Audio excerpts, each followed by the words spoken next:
Hello dear students, welcome to professor SP Goyal जाइएस classroom. प्यारे विद्यार्थियों, अब अपनी हार्ड वर्क पर ट्रस्ट कीजिए जो पिछले सालों से आप करते आ रहे हैं। तीन बार प्रीलिमिनरी जिनका नहीं हुआ वो विचार कीजिए, छोटे स्टेप रखिए और कॉन्फिडेंस आता रहेगा। हार्ड वर्क करते जाएंगे, छोटे छोटे स्टेप से, फोकस्ड अप्रोच से, सही स्ट्रेटजी से, स्मार्ट स्टडी से आपका क्या है कि 2 महीने में इतना कॉन्फिडेंस आ जाएगा, स्ट्रेस लेवल कम होता जाएगा। कई बच्चों ने रोजाना पूछते हैं शाम को 1-on-1 क्लास में कि सर स्ट्रेस लेवल जो है आपसे बात करने के बाद खत्म हो जाता है। ये नहीं है कि मैं कोई आपका जो है क्वेश्चन बता दिए, मैं आपको सही जो इंडिया में स्ट्रेटजी है प्रीलिमिनरी पहली बार में पास करने की वो लेके आए। अब आप एक मुझे क्वेश्चन का जवाब दीजिए, जब हम 2-2 लाख रुपए फीस दे देते हैं फिर भी हमारा 2 या 3 बार प्रीलिमिनरी नहीं होता, तो क्यों नहीं होता? कभी सोचा आपने? कहीं ना कहीं हमारी जो है, जब हम पढ़ रहे हैं 8-10 घंटे रोजाना, सब कुछ छोड़ के सिर्फ पढ़ाई पे ध्यान है, फिर भी प्रीलिमिनरी नहीं हो रहा, इसका मतलब आपने यूपीएससी के पेपर सेटर का माइंडसेट नहीं पढ़ा। प्रीवियस क्वेश्चन तो कर लिए, पिछले साल के प्रीवियस ईयर क्वेश्चंस तो देख लिए, 2022 का 23 का पेपर, लेकिन उसका क्रिटिकल एनालिसिस नहीं करना है आपको। मैं अपने रोजाना वीडियो में ये बताया मैंने कि करंट अफेयर का तो आपको बिल्कुल स्ट्रेस आपने खुद ही बताते हैं रोजाना कि जी हमारा 0 लेवल पर आ गया स्ट्रेस। हमने जो है आपके सारे क्वेश्चन कर दिए, एमसीक्यू जितने हमारे पास आए हैं, टोटल 2500 क्वेश्चन, जिसमें 10,000 के करीब स्टेटमेंट है, मायना रखता है। वो क्वेश्चन जो इंडिया में मार्केट में नहीं है, चाहे आप ओल्ड राजेंद्र नगर की वो सारी किताबें देख लीजिए, मुखर्जी नगर में वो क्वेश्चन नहीं मिलेंगे। क्यों? क्योंकि वो मैं 4-5 घंटे की मेहनत करके स्ट्रक्चर करता हूँ सुबह, ये सोच के कि मैं ही पेपर सेटर हूँ यूपीएससी का। उस सब बच्चों ने बताया कि सर आपके क्वेश्चन आने के बाद हमें लगता है कि यूपीएससी के क्वेश्चन है, अदरवाइज हम इतने इतने मॉक टेस्ट कर लिए 20-20, 25-25, कॉन्फिडेंस ही नहीं आता। बिना न्यूज़पेपर के ओरिजिनलिटी में बिलीव करो। अब ये जो क्वेश्चन मैंने भेजे हैं आपको, जो 2500 एमसीक्यूज हैं, इनकी खास बात यह है कि आपको पता है कि मैं सुबह रोजाना बताता हूँ, मैं करता हूँ। जो मार्केट में जितना करंट अफेयर्स का मटेरियल है पाइल अप हो रहा है दुनिया भर का, येलो येलो सी वो कॉपियां इतनी बन रही है, उनमें आपको ये नहीं पता ये किसने लिखा। हो सकता है वो आपसे भी कमजोर हो पढ़ाई में, जिन्होंने कंटेंट बनाया हो। अपने आप पे विश्वास कीजिए, अपने हार्ड वर्क पे विश्वास कीजिए और छोटे छोटे स्टेप, मेजरेबल स्टेप रखिए। हर स्टेप को मेजर कीजिए जो रख रहे हैं। ये नहीं आपने 25 मॉक टेस्ट दे दिए, 1000 पेज की किताबें पढ़ दी करंट अफेयर की सारी, मंथली मैगजीन्स, फिर भी वहां पे जो ना हमारे 40 क्वेश्चन आ गए, उसमें से 10 ही ठीक हुए। और 10 में भी दिक्कत आई, किसी की एक स्टेटमेंट नहीं आती, किसी की 2 नहीं आती। 2023 का बड़ा चैलेंज है ये जो क्वेश्चन पेपर आया ना 2023 में GS1 प्रीलिमिनरी में, ये आई ओपनर है। और मैंने 100% कोशिश की है कि ऐसे क्वेश्चन लेके आऊं रोजाना। देखिए आप, आज भी मैं एग्जांपल दूंगा, रोजाना देता हूं कि ये क्वेश्चन आप नहीं निकाल पाए। आप टेस्ट कीजिए अपने आप को। आप रोजाना न्यूज़पेपर पढ़ रहे हैं, द हिंदू या इंडियन एक्सप्रेस या दोनों, टेस्ट कीजिए क्या ये क्वेश्चन आप निकाल पाए, क्या आपकी नजर पड़ी? यही है फर्क बस। यदि ये आपकी स्किल आ जाएगी कि इस तरह से अखबार पढ़ना है, तो आपका आराम से हो जाएगा प्रीलिमिनरी। स्ट्रेटजी नहीं समझ पाए थे अब तक आप, अब नहीं होगा ऐसा। जो 2-2, 3-3 बार फेल हुए ना, क्वालिफाई नहीं कर पाए, इस बार देखना उनका रिजल्ट आप। अब ये फर्स्ट पेज पे all weather road gives a strategic fillips, इसी से क्वेश्चन जो है 2 निकल जाएंगे। बहुत इंपॉर्टेंट है। नीमू पदम दर्चा रोड, ये मेरे लिए बड़ा इंपॉर्टेंट है। इसका क्वेश्चन देखिए, मैंने एक क्वेश्चन तो निकाला है, और भी निकलेंगे। Zanskar range in Kargil separates Zanskar valley from Indus valley of ले, ये हमें नहीं आता था। मैं ये बताने के लिए ये क्वेश्चन लिया है कि ये हमें आता नहीं था।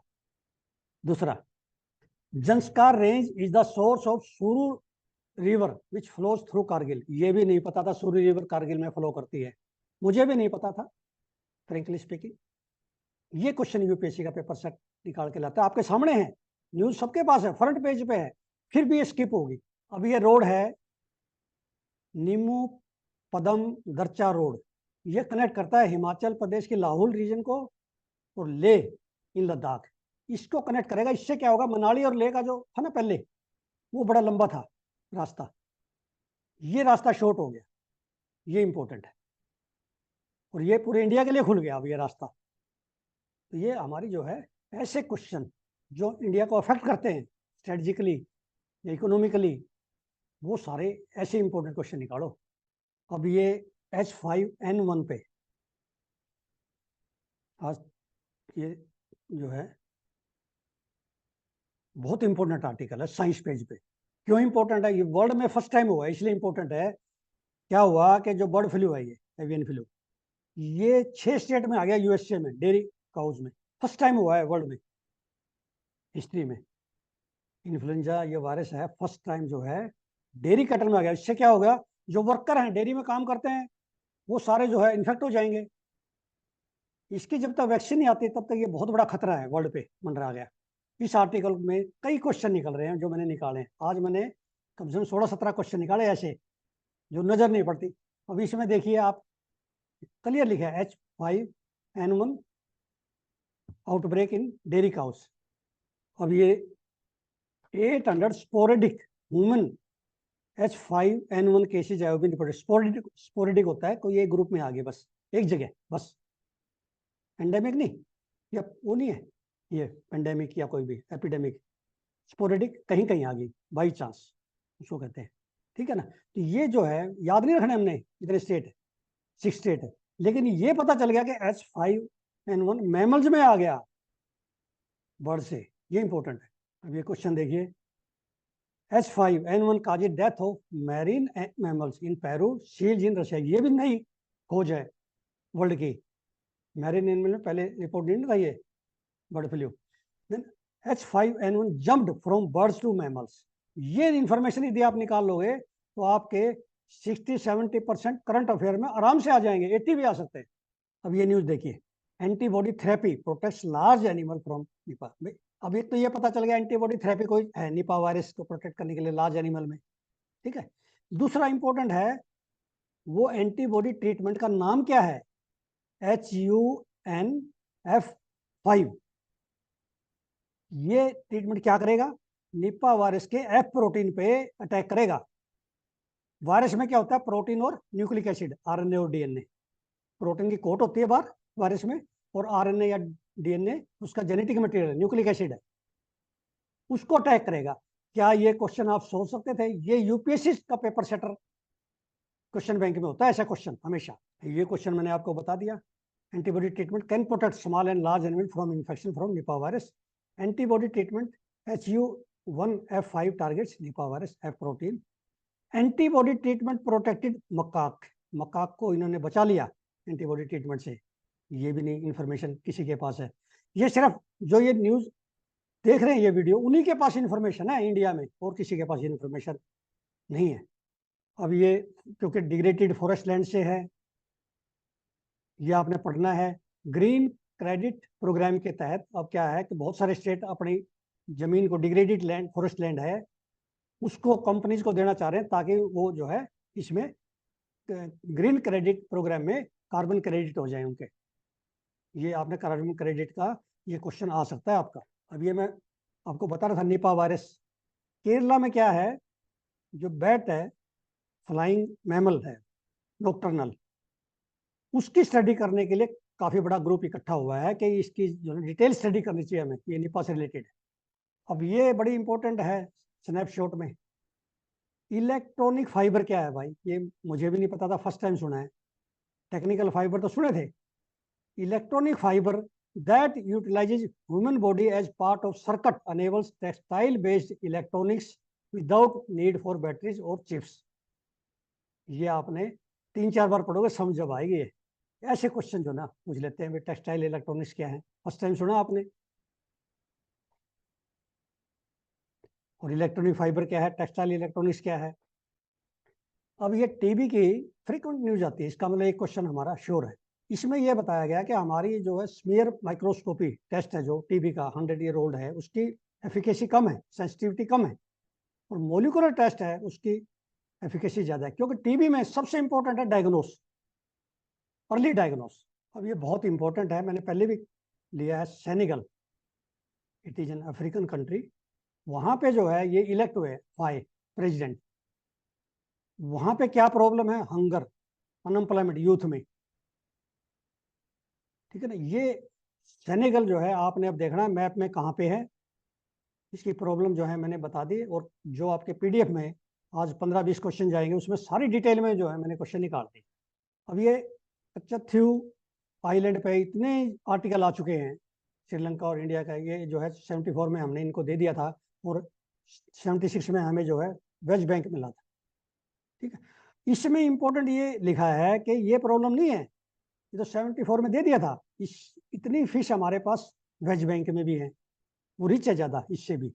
प्रॉब्लम क्या है ये कि हमारे जो फिशरमैन वहाँ पे जा रहे हैं, जो फिशिंग कर रहे हैं, वो क्या है कि मैकेनाइज्ड ट्रॉलर हैं जो डीप सी नीचे से जो है सारी मछली और उनके एग्स, स्मॉल फिश और उनके एग्स जो है वो सारे सारे उसमें आ जाते हैं। वो प्रॉब्लम है, फिशिंग की प्रॉब्लम है, जो वहाँ टेक्नोलॉजी है उससे क्या है कि वो उनको पकड़ लेते हैं। बॉटम ट्रॉलिंग कहते हैं, बॉटम ट्रॉलिंग फिशिंग मेथड ये यूज करते हैं हमारे इंडियन। वो एक्सेप्ट नहीं कर रहे क्योंकि वो सारा एग्स आ जाते हैं मछली के और मैरीन एनिमल्स के। अब ये आप लोग कहते हैं इकोनॉमिक्स के क्वेश्चन जो है सर इकोनॉमिक्स से बनाइए, जो है हमें मॉक टेस्ट बनाइए। ये इकोनॉमिक्स का ही क्वेश्चन है, ऐसे क्वेश्चन आएंगे इकोनॉमिक्स के आपके। जैसे जो रिपोर्ट आई है ये देखिए, इस रिपोर्ट इंडिया एम्प्लॉयमेंट रिपोर्ट 2024 की किसने दी है?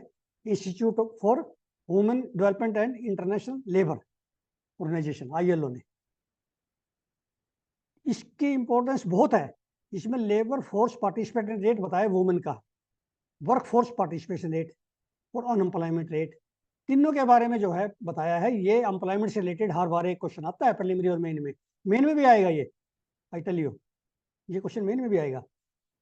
इसमें ये बताया गया है female LFPR is very low as compare to male counterparts. In 2023 का बताया मेल FPR वाज 78% और वुमेन की जो ना 37%। कितना फर्क है, कितना इंपॉर्टेंट है। फिर इन्होंने कहा कि फीमेल की जो है डिक्लाइन हो रही है 2000 से, और 2019 में तो 24.5 आ गई थी, ठीक है ना। तो ये जो है आपने पूरा आर्टिकल इसका पूरा क्रस्ट निकाल के आपने इसके पॉइंट्स बना लो मेन के लिए भी, अभी काम आ जाएंगे। मेन में दोबारा करने की जरूरत नहीं है, ये आर्टिकल दोबारा नहीं मिलेगा आपको, ये इन्फॉर्मेशन कभी भी किसी मैगजीन में नहीं मिलेगी। Once lost always lost. अब ये न्यू सोलर पावर, अब हमारा जो टारगेट है सारे दे रखे हैं इसमें, क्या टारगेट हमारा रिन्यूएबल एनर्जी का। ये क्या है, अब एक रूल चेंज हुए, इंप्लीमेंट हुए हैं रूल आए थे। The approved models and manufacturer of solar photovoltaic modules requirement for compulsory registration order 2019। अब 1 अप्रैल से लागू हो गई है, रूल इंप्लीमेंट हो गया। और किसने इंप्लीमेंट किया है?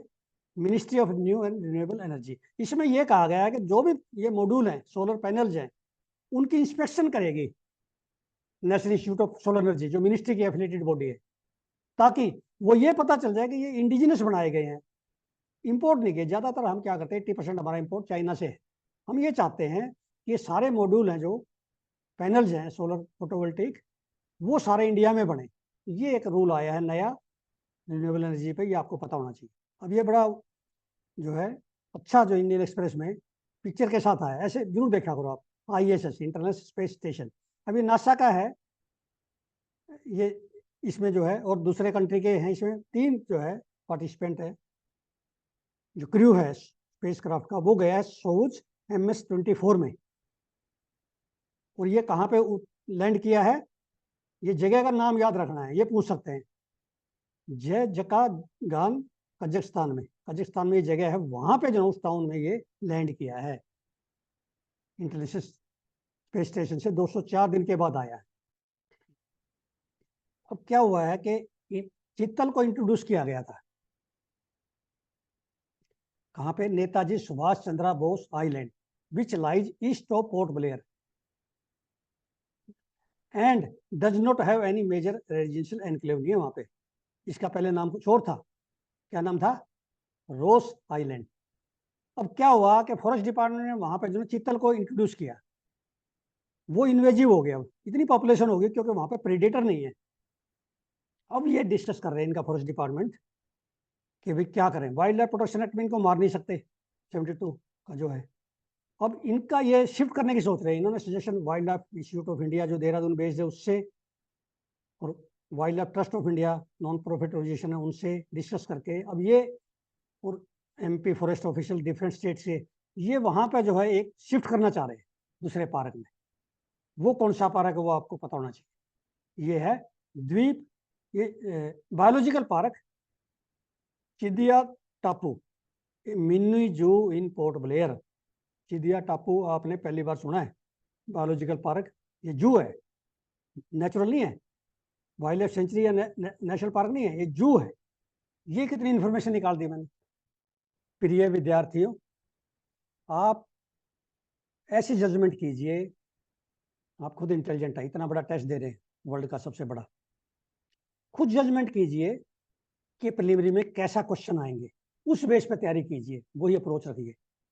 मेरी जो वीडियो के ये क्वेश्चन है, यदि इन पे आपको ट्रस्ट है और ऐसा लगता है कि 2024 में यही आएंगे या इस पैटर्न पे आएंगे, पेपर सेटर के माइंड से बनाए गए और सर ने बनाए हैं, इनका 40 साल का तजर्बा है, डिफरेंट इंस्टीट्यूट में पढ़ाया मैंने, पेपर सेट किए हैं।